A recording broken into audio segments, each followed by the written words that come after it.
Welcome back to the Coach Cameron podcast, episode 560. Hope Solo, she got denied. She's not a Hall of Famer. First ballot? No, denied. I agree. We'll talk about that. Yahoo Sports disagrees with me, so I'll disagree with them. Easy to do. And we're talking about how Michigan, you got to wear masks when you play. Are you kidding me? What if someone just passes out and can't breathe? Can we do mouth-to-mouth? No. Do you do mouth-to-mouth with a mask? Yes. I don't know. That's the way it's saying, I guess. Italy's trying to get fans in the stands. Go Italy. Save the U.S. from their stupidity so we can get back to normal now. All of this on episode 560. Welcome.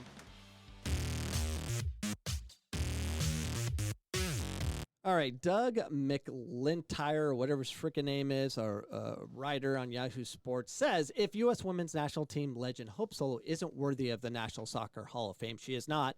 Enshrinement, nobody is.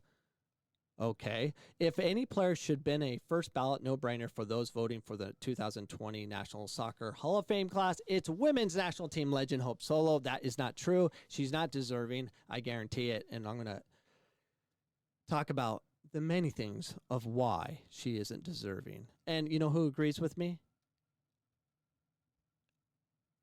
Pete Rose. He agrees with me. He got denied over and over and over again, and he wouldn't be put up for anything. He's in now. I think Hope Solo should have to wait the same time frame. That would be brilliant. Say what you want about Solo's off-field antics over the years. On the way of becoming widely regarded as the best goalkeeper in the women's soccer history, her penchant for creating drama was admittedly relentless. Yes, it was. Solo criticized then U.S. women's national team coach Greg Ryan and the 99ers icon Brianna Scurry. All right, let's talk about it a little bit because he didn't get into much of the detail. The actual quote she spewed off was, after they lost to Brazil, it was the wrong decision, and I think anybody that knows anything about the game knows that. There's no doubt in my mind I would have made those saves, and the fact of the matter is it's not 2004 anymore. It's not 2004, and it's not 2007, and I think you matter or have to live in the present, and you can't live by big names. You can't live in the past. It doesn't matter what somebody did in the Olympics, gold medal game in the Olympics 3 years ago. Now is what matters, and that's what I think. I think that was a selfish thing to say and stupid. The U.S. team was outclassed against Brazil. We were falling over because they were just too technical, too good at their game. They were better than us. But to throw Brianna Scurry under the bus like she did is selfish and pathetic. So Greg Ryan, the coach at the time, after his contract completed, he actually went and did a small speaking tour, and one of the stops was in Phoenix, Arizona at an ODP event. So I had a chance to listen to him speak, and he told the whole story. I'm like, oh my gosh, this is amazing. And I already have this on one of my past podcasts, but I'm going to tell it again. So he says, everyone knows what Hope Solo said and all that, because it made world news and all that, because that's what she does. It's all about her. And what she didn't let us know, what Greg Ryan let us know, was they had team rules. And one of their major team rules, their number one rule, was keep it in the locker room. Don't talk bad about anyone on the coaching staff, your players, none of it. Okay? Keep it within the team. So when Hope Solo said those things, Greg Ryan didn't really respond to it because he was keeping things according to his rules of keeping everything in the locker room. He did that until his contract expired, and once it expired, he then was free to say whatever he wants because he wasn't part of the team anymore. It's not a rule for him anymore because he's not on the team. So he said, here's what happened. Hope Solo was supposed to start against Brazil, and she violated a team rule, staying out way past curfew. That's what was told.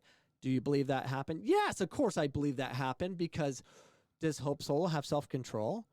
Does she get in trouble for beating up people and have police called upon her? Does she do things like take out the national team van drunk, intoxicated with her boyfriend at the time and it being her husband? Yeah, that's what she did.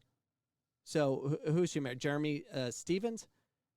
They got a DUI arrest with the U.S. vehicles. Who pays for the U.S. vehicles? My son. My other son. My daughters. That play soccer in U.S. soccer, and it contributes to the national team, which I don't want to contribute to them anymore. But that's what happens. She shouldn't be a first-team Hall of Famer because she did crap like that. But people don't talk about that. And then throwing her teammate, disrespecting Brianna Scurry, who actually did a lot for our country as far as winning goes.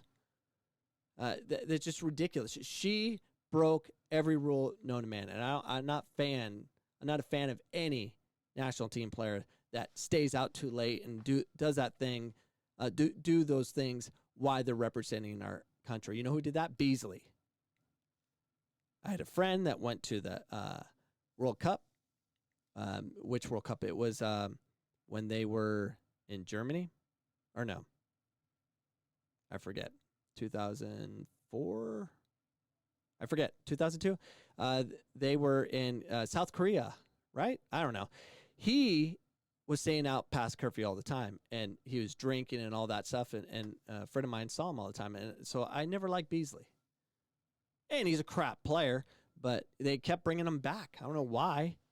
He's horrible. He's a dirtbag too. You're gonna wear the U.S. colors to represent our country. Show a little more respect. Don't drink on your trip and stay out past curfew, jag-offs.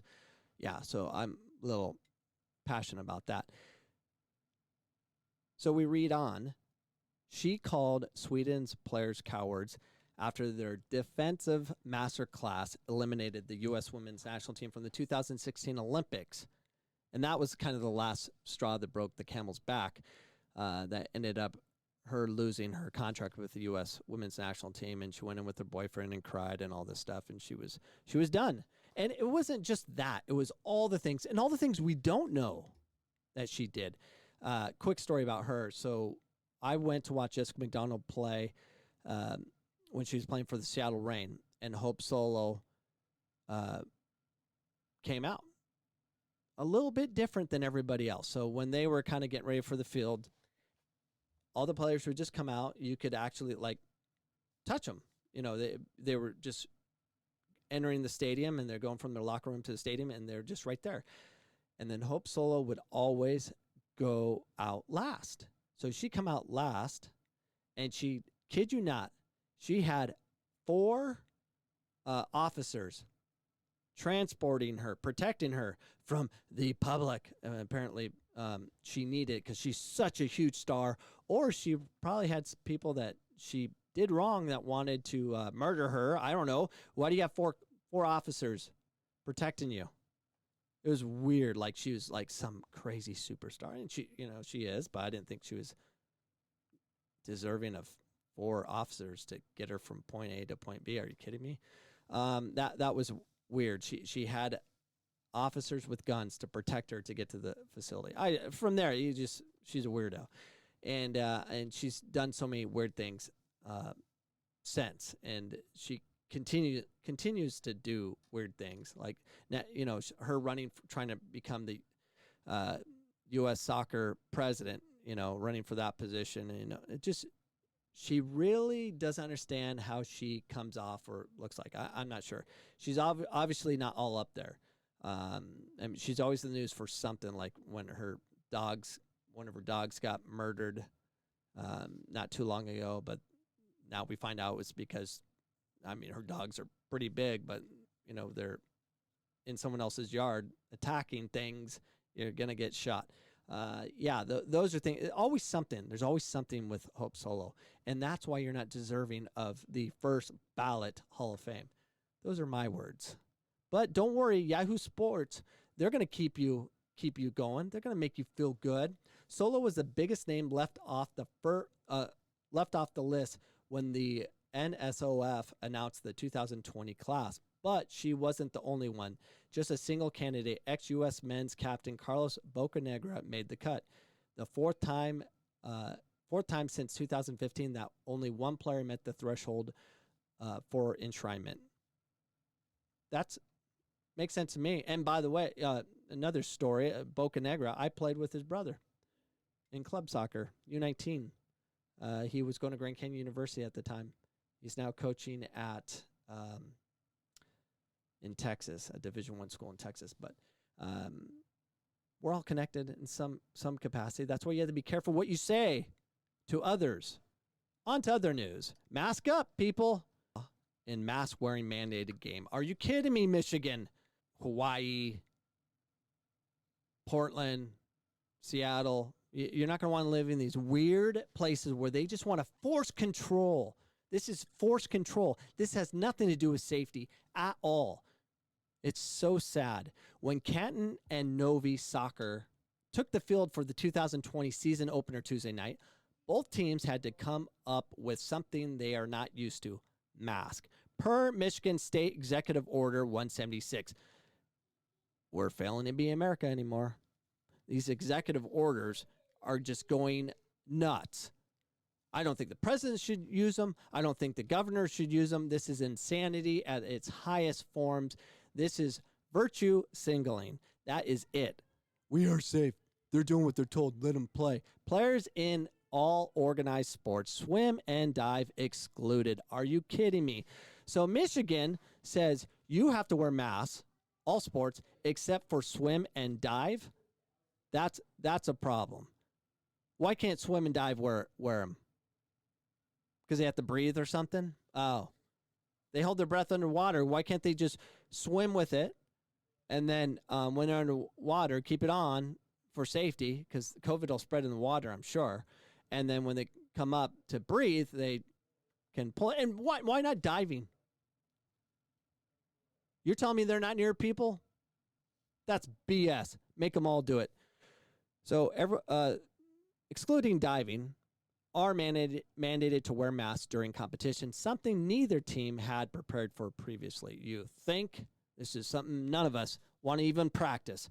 But while it was a new experience, testing a level of endurance and forcing players and coaches to think about something other than what was happening on the field in the midst of the coronavirus pandemic. It's not a pandemic.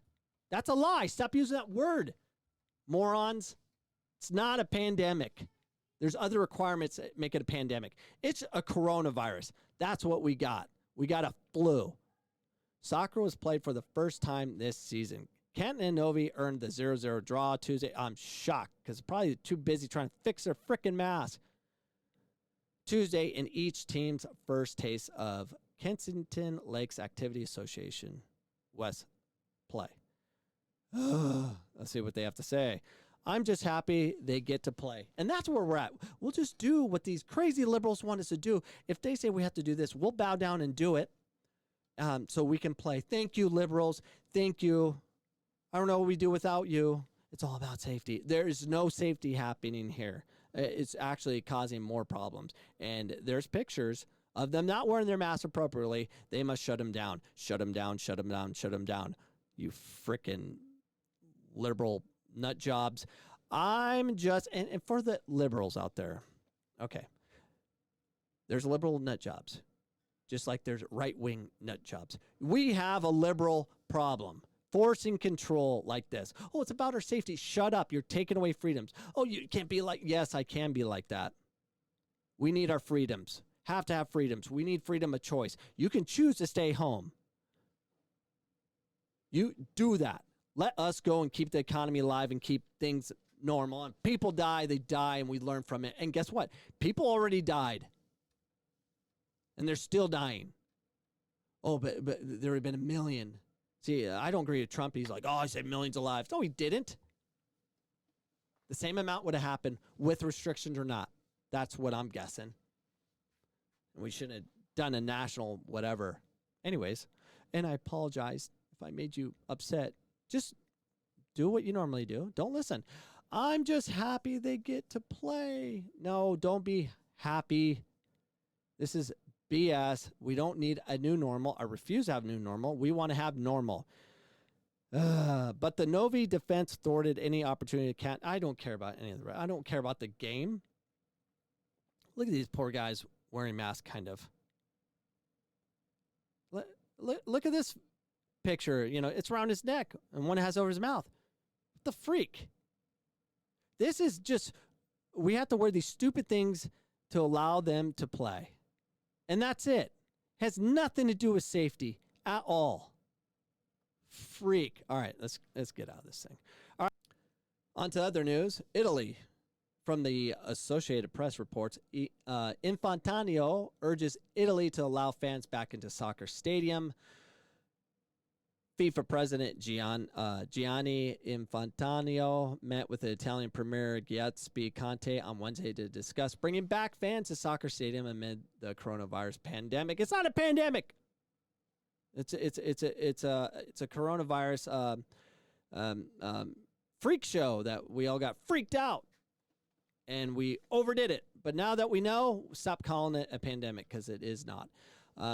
Infantino said it was the first of several meetings planned with the government leaders. Obviously, soccer without fans isn't the same, shocker, Infantino said. But health is the most important thing. We have seen what happens now during this pandemic.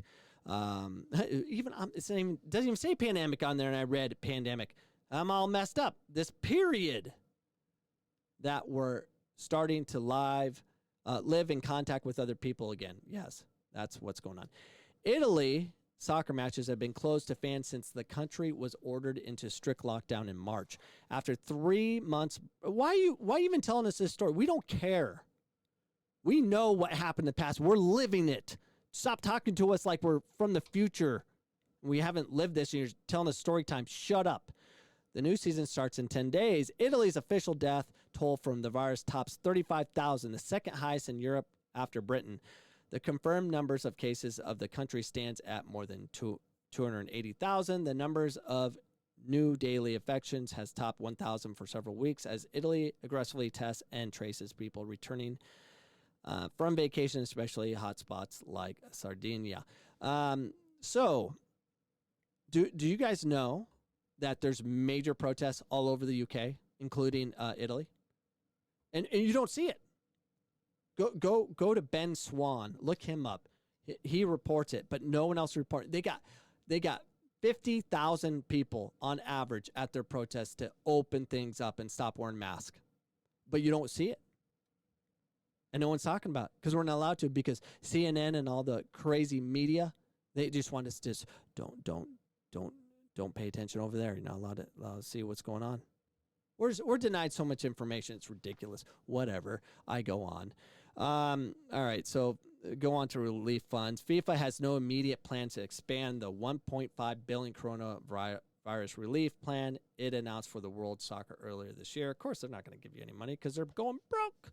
For now, we'll stop there, but if more is needed, we'll see. Infantino said, even though Switzerland is the country of banks, we don't have a machine to print money. Well, we do in the United States all day long. Our dollar is not worth a dollar. It's going to be worth nothing. It's going to be like a peso eventually because we keep printing so much. So that's what's going on in the world today.